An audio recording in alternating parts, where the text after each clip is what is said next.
మనల్ని ప్రేమించుచు తన రక్తం వలన మన పాపముల నుండి మనల్ని విడిపించిన యేసుక్రీస్తు ప్రభు నామంలో మీ అందరికీ నా హృదయపూర్వక శుభములు తెలియజేస్తున్నాను. ఈరోజు మన ధ్యానం మత్తయి సువార్త 11వ అధ్యాయం 1 నుంచి 10 వచనాల వరకు ఒకసారి చదువుదామా? యేసు తన 12 మంది శిష్యులకు ఆజ్ఞాపించుట చాలించిన తరువాత వారి పట్టణంలో బోధించుటకు ప్రకటించుటకును అక్కడి నుండి వెళ్ళిపోయెను. క్రీస్తు చేయించిన కార్యములను గూర్చి యోహాను చెరసాలలో విని, రాబోవాడవు నీవేనా, మేము మరియొకని కొరకు కనిపెట్టవలెనా అని ఆయనను అడుగుటకు తన శిష్యులను పంపెను. యేసు వారిని చూచి, మీరు వెళ్ళి విన్న వాటిని కన్న వాటిని యోహానుకు తెలుపుడి. గుడ్డివారు చూపు పొందుచున్నారు, కుంటివారు నడుచుచున్నారు, కుష్ఠరోగులు శుద్ధులగుచున్నారు, చెవిటివారు వినుచున్నారు, చనిపోయిన వారు లేపబడుచున్నారు, వీధులకు సువార్త ప్రకటింపబడుచున్నది. మరియు నా విషయమై అభ్యంతరపడని వాడు ధన్యుడని ఉత్తరమిచ్చెను. వారు వెళ్ళిపోచుండగా యేసు యోహానును గూర్చి జనసమూహంతో ఇలాగూ చెప్పసాగెను. మీరేం చూచుటకు అరణ్యంలోనికి వెళితిరి? గాలికి కదులుచున్న రెల్లునా? మరి ఏం చూడ వెళ్ళితిరి? సన్నపు బట్టలు ధరించుకున్న మనుష్యునా? ఇదిగో సన్నపు బట్టలు ధరించుకున్న వారు రాజగృహములలో ఉందురు కదా. మరి ఏమి చూడ వెళ్ళితిరి? ప్రవక్తనా? అవును గాని ప్రవక్త కంటే గొప్పవానినని మీతో చెప్పుచున్నాను. ఇదిగో నేను నా దూతను మీకు ముందుగా పంపుచున్నాను, అతడు నీ ముందర నీ మార్గమును సిద్ధపరచును అని ఎవని గురించి వ్రాయబడెనో అతడే ఈ యోహాను. యేసుప్రభు తన శిష్యులకు అన్ని విషయాలు బోధించిన తర్వాత ఆయన కూడా బోధించడానికి ప్రకటించడానికి అక్కడి నుండి వెళ్ళిపోయారు. అప్పటికే యోహాను అంటే బాప్తిస్మిచ్చే యోహాను జైల్లో వేయబడ్డాడు. రాజైన హేరోదును హెచ్చరించినందుకు గాను అతడు చెరసాల్లో వేయబడ్డాడు. అక్కడి నుండి తన శిష్యులను పంపాడు యేసుప్రభు దగ్గరికి. రాబోవాడవు నీవేనా, లేదా మేము ఇంకెవరి కోసమైనా ఎదురు చూడాలా అని. ఇలా అడగటానికి కారణం ఏమై ఉంటుందని నేను అనుకుంటానంటే, యోహానుకు బాగా తెలుసు అతను మెస్సయాకి మార్గం సరళం చేయడానికే వచ్చాడు అని. ఆయన పరిచర్య అంటే మెస్సయ పరిచర్య మొదలుపెట్టేంత వరకే తన పని అని.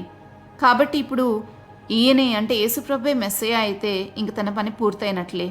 ఒకవేళ ఇంకెవరి కోసమైనా ఎదురు చూడాలి అని అంటే ఇంకా తన పని అయిపోలేదని అర్థం. అప్పుడు జైల్లో నుండి ఎలాగైనా బయటపడాలని ఆలోచించుకోవచ్చు. ఒక ఫైనల్ కన్ఫర్మేషన్ కోసం తన శిష్యులను యేసుప్రభు దగ్గరికి పంపాడు. ఒకవేళ ఈయనే అయితే ఇంకా తాను చేయవలసిన పని అయిపోయింది కాబట్టి ఇక మరణానికి సిద్ధంగా ఉండొచ్చు, ఇదే తన చివరి మజిలీ అని అర్థం చేసుకోవచ్చు. ఇది కన్ఫర్మ్ చేసుకోవడానికి తన శిష్యుల్ని యేసుప్రభు దగ్గరికి పంపాడు. నేను ఇంకొక కారణం ఏమనుకుంటానంటే, యోహాను బహుశా యేసుప్రభుని గురించి ఆయన కార్యాలను గురించి కొంచెం భిన్నంగా ఆలోచించి ఉండవచ్చు.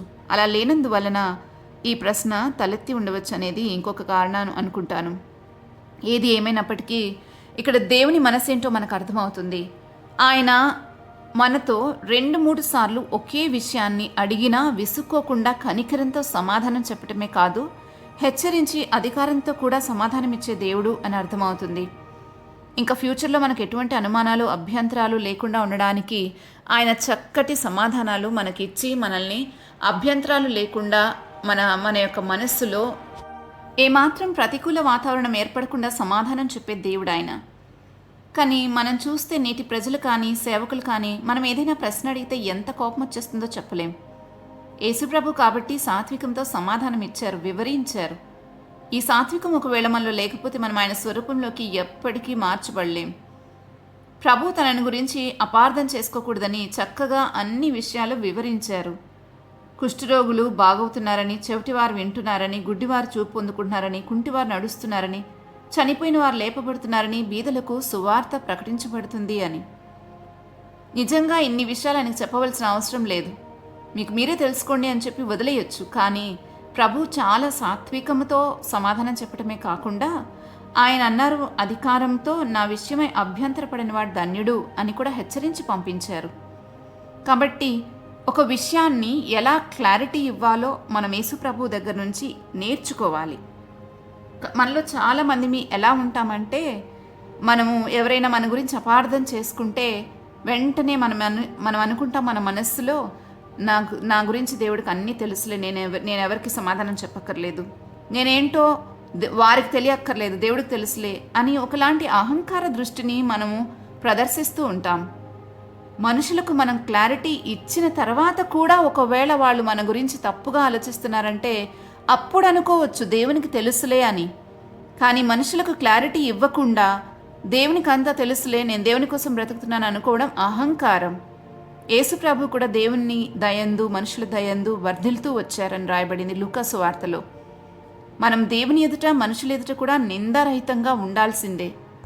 పేతురు తన మొదటి పత్రిక 2వ అధ్యాయం 12వ వచనంలో రాస్తున్నాడు, అన్యజనుల మధ్య మంచి ప్రవర్తన కలవారై ఉండవలనని మిమ్మల్ని బతిమాలుకొంచున్నాను అని. యేసుప్రభువారు తన గురించి వ్రాయబడిన ప్రవచనాలన్నీ నెరవేరుతున్నాయి, నన్ను గురించి అభ్యంతరపడిన వాడు ధన్యుడు అని యోహాను శిష్యులకి చెప్పి పంపటం గమనించాల్సిన విషయం. ఆయనను గురించి ఎంతగానో వివరించుకున్నారు. తనను గురించి యోహానుకు రూఢీపరుస్తున్నారు. నువ్వెదురు చూసింది, పని చేసింది నా కోసమేనని స్పష్టత ఇస్తున్నారు. ఇది యేసయ్య యొక్క సాత్వికం. ఆయన గుణం అదే. ఆయన అందరికీ, ఎవరికి ఎటువంటి అనుమానాలున్నా అందరికీ స్పష్టంగా ఎక్స్ప్లెయిన్ చేయగలరు, వివరించగలరు. అయితే ఈరోజు ఈ విషయాన్ని మనతో కూడా చెప్తున్నారు, నా గురించి అభ్యంతర పడొద్దు అని. ఇంతగా నేడు సువార్త ప్రకటిస్తున్న యేసుప్రభు దేవుడని నమ్మలేక అభ్యంతరపడేవారిని చాలామందిని చూస్తాము. నేడు ఈ సృష్టిలో, ఈ భూమి మీద ఎన్నో సాక్ష్యాధారాలు ఉన్నప్పటికీ ఇంకా యేసుప్రభు దేవుడేనా కాదా అనుకుంటూ ఉంటారు చాలామంది. అలా అభ్యంతరపడని వారు ధన్యులు అని ప్రభు ఈరోజు మనకి జ్ఞాపకం చేస్తున్నారు. మీరు అనుకోవచ్చు, ఏమి సాక్ష్యాలు ఉన్నాయి అని. యేసుప్రభు పుట్టి పెరిగిన, సిలువ వేయబడిన, సమాధి చేయబడిన స్థలాలు నేటికి మనము దర్శించుకోవచ్చు. అంతేకాదు, ఆయన సమాధి ఖాళీగా ఉంది. ఆయన తిరిగి లేచిన ఆనవాలున్నాయి. ఆనాటి నుంచి నేటి వరకు ఆయన అనేక మందిని దర్శిస్తూ ఉన్నారు. ఆ కారణం చేతనే ఎంతటి భయంకరమైన పరిస్థితులు ఉన్నా ఆయనను కలుసుకున్న వారెవ్వరూ వెనుకకు తిరగలేరు. మరణం గుండా వెళ్లాల్సి వచ్చినా వెనకాడలేరు. ఇలాంటివన్నీ మనకు సాక్ష్యాధారాలే.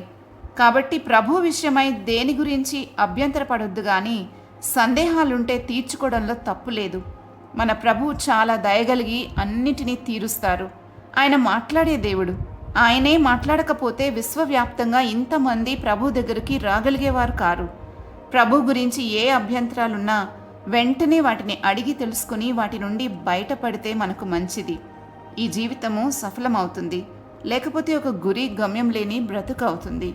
ఈరోజు ఈ విషయాన్ని గురించి మనల్ని మనం పరీక్షించుకుందాం. ఎటువంటి అనుమానాలతో, అభ్యంతరాలతో మనం దేవునికి దూరంగా ఉన్నామో ఒకసారి మనల్ని మనం చెక్ చేసుకుందాం. మరి ప్రార్థన చేసుకుందామా? మా ప్రియ పరలోకపు తండ్రి, మా జీవితంలో మేము చాలాసార్లు మిమ్మల్ని గురించి అభ్యంతరపడిన సందర్భాలు కనపడుతూ ఉన్నాయి. దయచేసి మమ్మల్ని క్షమించండి. ఎవరైనా అనుమానం వచ్చేలాగా మాట్లాడితే చాలు, మాలో కూడా అనుమానం అనే విత్తనం నాటించుకుని వాటిని పెంచి పోషించుకుంటూ మీరెంతో వివరంగా మాట్లాడిన వాక్యాన్ని అర్థం చేసుకోకుండా బ్రతికేశాము. సత్యాన్ని సత్యంతో అర్థం చేసుకోగలమని తెలియక మా సొంత ఆలోచనలతో అర్థం చేసుకోవడానికి ప్రయత్నించి విఫలమయ్యాం. సరైన రీతిలో అర్థం చేసుకుని దీవించబడటానికి సహాయం చేయండి. ఈరోజు అంతట్లో మాపై మీ కృపను, పరిశుద్ధాత్మ శక్తిని కుమ్మరించి నడిపించమని యేసుక్రీస్తు ప్రభువు నామంలో వేడుకుంటున్నాము తండ్రి. ఆమెన్. రేపటి ధ్యానంలో మళ్ళా తిరిగి కలుద్దాం. అంతవరకు దేవుని కృప మనందరికీ తోడై ఉండనుగాక. ఆమెన్.